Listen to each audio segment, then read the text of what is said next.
자, 좀 읽어볼게요. 스크린이 무수히 많은 색을 나타낼 수 있는 까닭은 투명하고 비어있기 때문입니다. 극장에 이렇게 스크린 우리가 투사하잖아요. 왜 이렇게 그런 아름다운 색깔이 잘 비출까? 스크린은 텅 비어 있죠. 그, 동양에 힐 소자를 쓰거든요. 흰 백자도 쓰는데 한문으로 하얀 거를 힐 소자를 써요. 우리가 저기 채식 이런 얘기 하는데 대만이나 이런 데 가면 소식이라고 해요. 힐 소자를 써요. 왜냐면 고기는 이제 피가 들어있으니까 이제 적색으로 하는데 이제 채소는 이렇게 자르면 이게 속이 비어 있으니까 흰색을 띠잖아요. 그래서 소식 그러는데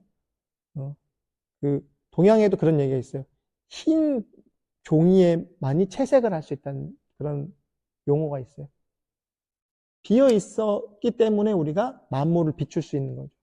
거울이 특정한 사물을, 예를 내가 거울인데 나는 뭐 남성은 비추지 않을래. 또 여성은 비추지 않을래. 이러지 않으죠. 거울은 무조건 비추죠, 사물을.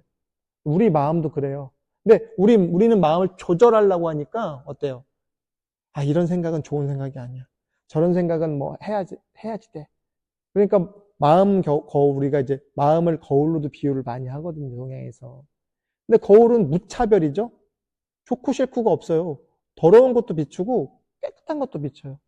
근데 우리는 그렇게 마음을 안 쓰려고 하죠. 좋은 건 비추고 싶어 하고 나쁜 건 밀어내려고 해. 근데 스크린이 많은 색을 띠는 건요, 비어있기 때문에 그래요. 비어있고 또 비어있다는 건 뭐냐면요, 분별하지 않는다고. 좋고 싫고 따지지 않아. 그냥 다 받아들여. 스크린이 어떤 영상으로 채색되더라도 스크린이 본래 투명한 본성이 사라지는 것은 아닙니다. 그렇죠? 스크린에 만약에 뭐 빨간색만 비춘다고 해서 스크린이 빨간 거 아니에요. 비춘 게 빨간 거죠. 잠시 그 색을 띌 뿐입니다. 색이 사라져도 스크린에는 새로운 일이 일어나지 않습니다. 일시적인 색조가 사라지고 원래 투명한 상태가 드러날 뿐입니다. 마음에 대한 얘기를 계속하고 있죠. 스크린이 나타내는 색을 얻는 것처럼 우리의 참된 자기도 경험의 성질들을 얻는 것처럼 보입니다. 여기서 이제 I am, 나는 이것이다 또는 나는 저것이다가 되는 것처럼 보입니다. 그러나 스크린에 본래 내재하는 색이 없듯이 우리의 참된 자기에도 본래 내재하는 속성이나 성질이 없습니다. 나라고 고집하고 싶죠. 이게 나야. 나는 몇 살, 집이 어디, 누구의 아내 또는 누구의 남편, 또 누구의 아빠, 누구의 엄마, 뭐 그런 거 있죠. 아니면 나는 이걸 가졌어. 뭐 자기를 설명한 다양한 수식들 있죠. 뭐 그런 거, 나는 무슨 종교를 믿어. 나는 뭐 한국 사람이야. 나는 미국 사람이야. 라고 다양하게 자기를 수식하지만 이건 다 스크린에 비춘 채색된 화면에 불과하다. 그러니까 그런 어떤 투사된 영상에 불과하다는 거예요. 그거 진짜 내가 기다 아니다? 아니다. 하나도 아니라는 거예요. 그러니까 거기에 우월하거나 아니면 열등하다는 게 있을 수가 하나도 없죠. 나는 여자로 태어나서 이래. 또는 나는 남자로 태어나서 이래. 나는 뭐 한국 사람이야. 한국 사람으로 태어났어. 미국 사람으로 태어났어. 이거는 다 드러난 영상에 비추어진 투사된 영상일 뿐이고 색깔일 뿐이지 진짜 나를 걷어내면요. 그냥 투명한 화면 아니면 투명한 거울 아니면 그 무엇 아무것도 없는 제약되지 않은 무한한 우주와도 같은 거죠. 그래서 우리가 경험으로 얻는 다양한 성질을 벗어버리면 이게 다 경험이죠. 나는 한국인으로 살아서 이제까지 40년, 50년, 60년 살면서 나는 한국인으로서 누구의 엄마로서 누구의 아빠로서 살았던 건 다 경험이죠. 그걸로 자기를 조합해서 만든 거예요. 김땡땡, 이땡땡, 오땡땡으로 살지만 그건 뭐예요? 내가 지난 세월을 살아온 경험의 기억일 뿐이지 이게 진짜 난가? 그거 진짜 자기겠냐고요. 그냥 경험이 쌓여 있는 거예요. 하지만 눈이 눈을 볼 수 없듯이 우리의 자기 또는 존재는 그 자신과 너무 가까워서 객관적인 경험으로 알려질 수 없습니다. 눈이 눈을 못 보죠. 그렇죠? 눈은 사물을 다 보는데 뭘 못 봐? 나를 못 봐. 자기가 자기를 다 볼 것 같은데 자기는 뭘 못 봐요? 진짜 자기는 못 봐. 그렇죠? 대상으로만 자기를 판단할 뿐이에요. 눈이 자신과 떨어져 있는 것만 볼 수 있듯이 대상만 보는 거죠, 눈이. 누구는 그래요. 거울 보면 눈 보이잖아요. 거울에 비춘 눈이지 진짜 눈은 아니겠죠? 우리의 자기도 자신의 겉보기와 떨어져 있는 것만 알 수 있습니다. 우리는 자기를 경험의 대상으로 알기 위해 자기로부터 분리할 수 없습니다. 우리가 우리를 본다는 것, 그러니까 자기가 자기를 본다는 건 뭐예요? 자기와 딱 붙어 있는 에고가 자기와 딱 붙어서 동일시를 하거든요. 이게 나잖아. 나 한국인으로 태어나서 뭐 몇 살, 이름은 뭐 박땡땡이고 지금 올해 몇 살이고 뭐 어느 학교를 나오고 이게 나야. 계속 항변하거든요. 근데 결과적으로 다 흩어놓고 보면은 나라고 할 만한 것이 아무것도 없다는 거죠. 우리는 그냥 태어났는데 뭐 한국에, 뭐 서울에, 뭐 부산에 어디서 태어났을 뿐이죠. 그걸로 자기를 재단할 수가 전혀 없어요. 나만 그래요? 대상도 그렇죠. 대상도 다 그렇잖아요. 동시에 우리의 존재는 우리에게 알려지지 않거나 낯선 것이 아닙니다. 사실 우리 자신의 존재는 다른 어떤 것보다 우리에게 더 친밀하게 알려져 있습니다. 우리 자신의 존재는 우리의 가장 친밀한 생각과 감정보다 우리와 더 가깝습니다. 그러니 우리는 자기를 알기 위해 어디로 가거나 특별한 일을 할 수가 없습니다. 나라고 생각하는 나는 나와 가장 가까운 나이기 때문에 이거를 공부하기 위해서 어디 멀리를 가거나 석박사를 해야 된다거나 이러지 않다고요. 공부를 하기 위해서 명상하는 분들 요즘에 스펙 따져요. 한국 사람들이 꼭 이런 병이 있어요. 명상도 경력이야. 자기 개발의 경력으로 가. 그래서 제 주변에도 명상하는 분들이 있는데 뭐 어디를 가야 돼. 뭐 티벳을 가. 뭐 요즘에 유행하는 것 중에 하나는 위파사나 수행하면 어디 뭐 태국을 가. 미얀마에서 몇 년을 했어. 뭐 요즘도 미국에서 어디를 갔다 왔어. 아니 부정한 거 아니에요. 자신의 경험을 쌓기 위해서 다양한 경험 어떤 뭐 시도를 해보거나 뭘 배우는 건 아주 좋아요. 근데 그걸로 자기를 또 설명해요. 나는 어디서 무슨 공부를 몇 년 했어로 또 자기를 이제 수식해요. 나는 뭘로 뭐 석박사를 했어. 저도 사실 그런 면이 조금 있어요. 근데 그럴 필요가 없어요. 이 나라고 하는 건 늘 나랑 붙어 있기 때문에 멀리 가지 않아도 파악할 수 있고 공부할 수 있다고요. 가방끈이 길지 않아도 알 수 있다고요. 사실은 우리가 흔히 알고 있는 성자들 있죠. 성인들. 석박사가 어디 있어요? 문맹도 많은데. 제가 개인적으로 좋아하는 육조회능이라는 스님. 문맹이에요. 문맹. 아예 글을 몰랐어요. 까막눈. 원래 시장에 그 땔감, 그 나무 장작해서 파는 총각이었어요. 응. 깨쳤어요. 인도에도 많은 성자들이 있는데요. 오히려 학식이 가방끈이 길수록 도와 멀어져. 이럴 때 우리가 아는 것이 병이라고 하는 거예요, 사실은. 식자우환. 이럴 때. 예수님도 학식이 그렇게 무슨 학문을 하신 분이 아니죠? 그러니까 공적인 생애를 몇 년밖에 안 하셨잖아요. 3년인가 뭐 이 정도밖에 안 했잖아요. 부처님은 좀 공부를 하셨대요. 왜냐면 이제 제왕이 될 왕자니까 제왕학을 배웠겠죠. 그렇지만 부처님은 그걸 다 버려서 깨달은 거예요. 부처님은 그걸 다 내버리고 깨달은 거예요. 이거 다 쓸데없다고. 세속의 학문이란 거. 노자도 그렇죠. 도라는 건 그러니까 덜어내는 거라고 했죠. 일설에는 노자가 왕실의 도서관 관장이었다고는 해요. 일정 부분 교양이 있던 계층이긴 하지만 노자 도덕경을 읽어보면 공부를 하고 학문을 쌓아라 이런 거 별로 없어요. 오히려 그것을 덜어내라고 하죠. 어쨌든 간에 우리가 일반적으로 알고 있던 성인들도 무언가를 많이 배우고 많이 축적해서 도를 얻은 게 아니에요. 그게 덜어내고 안 하는 거 안 하고 비우고 본질로 이렇게 퉁덩 뛰어드는 거예요. 공자님도 마찬가지예요. 헛공부한 거죠. 몇 천만 원, 몇 억씩 들어서 유학 가고 뭐하고. 이거는 그런 영역 아니라고요. 이거는. 세속의 학문은 그렇게 하는 게 맞죠. 많이 공부하고 많이 연마하고 그리고 거기서 어떤 결과물을 도출하는 건 당연하겠지만 이 영역은 달라요. 네. 오히려 그게 방해가 된다는 거예요. 방해가. 자기를 오히려 더 진급시키고 진화하는데 이게 방해가 된다고 많이 하는 게. 그래서 성철 스님도 책 많이 읽지 말라고. 스님들 책 많이 읽지 말라고. 괜히 아르마리가 낀다고. 네. 특히 선방에서 정진할 때 책 읽지 말라고. 불경도 읽지 말라고 해. 불경도. 그래요. 그럼 그러니까 다른 책은 안 읽어도 이 뭐 불경책 같은 거 읽으면 안 되나요? 그것도 다 정진하는 동안에는 자꾸 이게 우리 인간은 이렇게 들여다보는 습관이 있어요. 이거를 들여다보든 자꾸 들여다보려고 하니까. 우환이 되는 거죠. 자꾸 들여다보면 어때요? 이건 이렇고 저건 저렇다. 자꾸 따지게 되잖아요.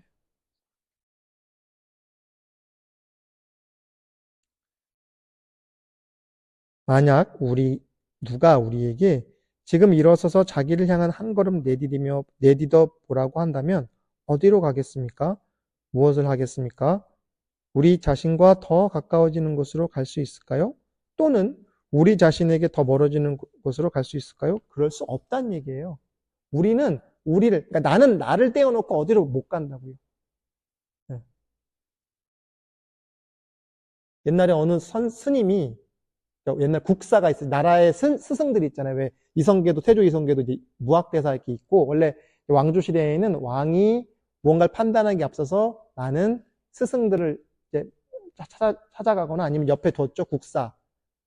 스님인 경우도 있고 뭐 유생, 선비인 경우도 있겠지만 그러니까 이제 조선시대 때 사간원, 사헌부 이런 걸 뒀잖아요. 왕에게 계속 이렇게 간언을 하는 귀찮게 옆에서 계속 왕한테 잔소리를 두려워하면 안 돼요. 저도 잔소리하는 존재가 집에 있거든요. 잔소리.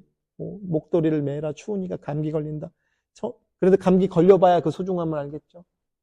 어쨌든 뭐냐면요. 못 간다고요. 이 나를 떨어뜨려 놓고 우리는 어디도 못 간다고요. 근데 그 선승이 어떤 요술쟁이가 마술사가 와서 다른 사람의 마음을 다 읽어내는 그 어떤 신통력을 갖고 있는 마술사가 궁중에 들어온 거예요. 왕이 너무 신기하니까 여기 있는 사람들의 사람의 그 마음속 맞춰봐라. 그럴 수도 있잖아요. 저놈이 반역을 저질 수도 있으니까 다 맞춰봤대. 근데 옆에 이제 왕 옆에 스님이 앉아 있으니까 내 마음도 한번 맞춰보라고 그랬대. 그랬더니 일국의 국사께서 원숭이가 뛰어노는 걸 생각하고 계시네요. 오, 맞았다고. 맞다고. 한 번만 더 맞춰봐라. 그래서 마음을 딱 눈을 보더니 아유, 또 스님께서 이번에는 궁녀들을 희롱하고 계시네요? 맞다고. 그럼 한 번만 더 마지막 3세판이니까 우리가 세 번째 기회를 줄 테니까 또 내 마음을 맞춰봐 하고 스님이 이렇게 옆에서 그 마법사한테 했더니 그 마술사, 마법사 일설에 의하면 뭐 다른 스님이라고도 하고 중요한 건 아니니까 다 마음을 맞추려고 봤더니 마음이 없더래요. 무심으로 들어가니까. 네. 마술이라는 것도 마법이라는 것도 대상이 있어야지 알아맞추는 거잖아요. 근데 이 스님이 이제 무심이 됐기 때문에 나란 게 사라졌으니까 대상이 사라지니까 어때요? 마음이 사라진 거예요. 마음을 못 읽은 거예요. 이 마법사가 너무 두렵고 떨려서 부들부들 떨었대요. 처음 만나본 거지. 그동안 자기는 그 신통력을 닦아서 다른 사람의 마음을 다 읽었다고 했는데 이러면 답이 없잖아요. 마음을 읽어버리니까. 근데 마음이 없는 사람을 발견한 거예요. 마음이 없는 사람. 우리의 존재도 마찬가지입니다. 우리의 존재를 알려면 어디로 가야 할까요? 아니면 무엇을 해야 할까요? 늘 안다는 사실은 우리가 더 가까이 다가가거나 더 멀어질 수 있다는 것은 아닙니다. 늘 아는 암 또는 아는 존재는 경험의 내용과 관계없이 늘 우리 자신입니다. 우리가 무언가를 마찬가지 얘기예요. 우리가 무언가를 안다고 하는 대상은요, 이 나라고 하는 영역을 벗어날 수가 없어요. 이거 그대로 가져가고요. 다음 생에도 이거 그대로 가져와요. 그러니까 불교적인 관점에서는 다음 생이라고 하겠지만 우리가 천국을 간다면요. 천국에 이거 그대로 가져가고 지옥을 간다면요. 이거 그대로 가져가는 거예요. 그럼 지옥도 안 가고 천국도 안 가는 방법은 뭐예요? 굿바이 하는 거죠. 아까 그 스님, 그 국사처럼 마음을 비워버리는 거예요. 마음을 날려버리는 거죠. 도교에는 그런 걸 막 표현하기도 해요. 양신이라고 해서 이 영혼을 날려버리는 거예요. 이 작은 나에서 큰 나로 간다는 뜻이에요. 큰 나라는 거는 없는 나죠. 진나는 무아죠. 참다운 나는 뭐예요? 큰 나예요? 막 엄청 마음을 키워? 마음을 어떻게 키워요? 키울 수 없는 마음이에요. 더 키울 것이 없는, 그러니까 작다면, 이걸 그래서 우리가 대포무에 세입문에 이렇게 표현을 써요. 크다면요, 더 클 것이 없어요. 바깥이 없다고요. 그리고 작게 보면요, 아니라고 할 것도 없어요. 무한대는 무한대. 무한대 표시 있죠? 8팔자 누워있는 거. 무한대예요. 그러니까 작기로 따지면 좁쌀보다도 더 작고 크기로 치면 우주를 삼키는 거죠. 다석유영모라고 하는 근대분이에요. 우리나라 분인데 이분이 이제 기독교 신학자라고 해야 되나? 아마 기독교를 믿는 분이에요. 예수님을 믿는 분인데 이분이 성자예요. 성자. 다석유영모. 돌아가신 지 그렇게 오래된 분, 그러니까 우리 같은 세대 조금 앞에 세대죠. 이분이 했던 되게 유명한, 그러니까 재밌는 아니면 유명한 표현 중에 내 안에 하나님이 있는 게 아니, 내 안에만 하나님이 있어요? 하나님이 내 안에 있는 거죠. 하나님이 내 안에도 계시고 나도 하나님 안에 있는 거예요.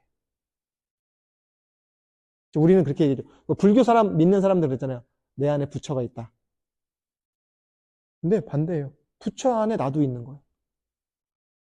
하나님이 내 안에 있겠죠? 그런 표현이면 반대도 되는 거죠. 나도 하나님 안에 있어요. 무한이기 때문에 돌고 돌아요. 돌고 돌다 보면 지극해져요. 돌고 돈다는 표시가 없어진다고. 동그라미 그리잖아요. 동그라미의 어디가 시작점이고 어디가 끝점이에요? 내가 바라보는 그 순간 거기가 시작점이고 내가 마무리 짓는 그 순간이 마침표거든요. 오히려 우리가 무언가를 하는 행위를 멈추라고 제안하는 편이 더 정확할 것입니다. 명상도 졸업해야죠. 이제 명상 더 안 해도 돼. 여기서 말하는 명상 뭐예요? 행위로서 명상. 앉아서 숫자 세고 호흡 바라보고 아까 얘기한 것처럼 만트라 주문 외우는 거 그런 행위로서 명상도 이제 졸업해야죠. 그때는 이제 명상이라는 것도 따로 할 필요도 없어. 그냥 내 삶이 명상이야. 네. 우리의 참된 자기가 경험의 내용에 가려지도록 허용하는 행위를 멈추는 것입니다.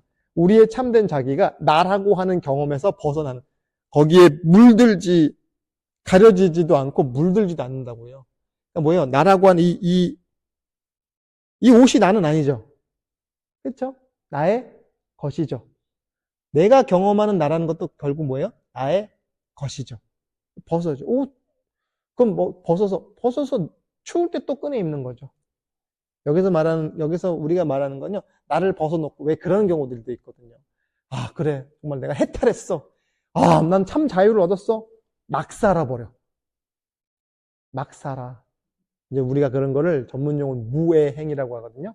걸림없는 행위. 그러니까 어때요? 일반적인 사회 통념을 벗어나는 행동을 해버려. 많아요, 그런 경우. 저는 그런 분들이 깨달았다고는 보지만, 권장하고 싶진 않아요. 네. 재밌는 얘기는 이거 끄고 할게요. 일단 요거 마이크 끄고, 그런 무예에 대해서는. 오디오로 듣는 사람들은 배 아프겠지. 어쨌든 간에, 그러니까 그러니까 경험으로 물들은 자기에서 해방되는 거예요. 벗어나는 거예요. 또 필요할 때 입는 거고요. 추울 때 이 파카를 겨울이니까 입지만, 여름엔 벗어야겠죠.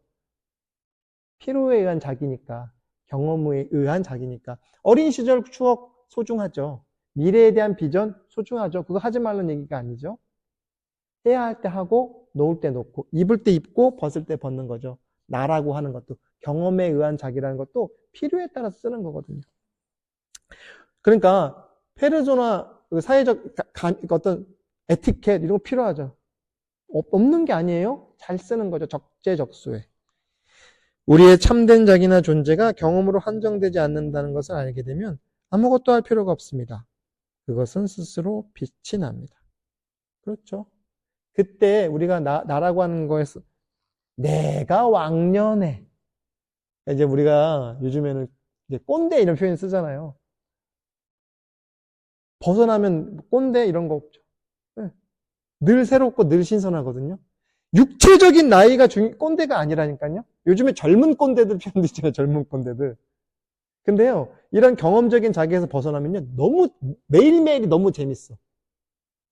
너무 새롭거든요. 운전도, 예를 들어서, 오늘 이 운전을 하는데, 운전 여러분 처음 배울 때 아시죠? 운전 하시는 분들?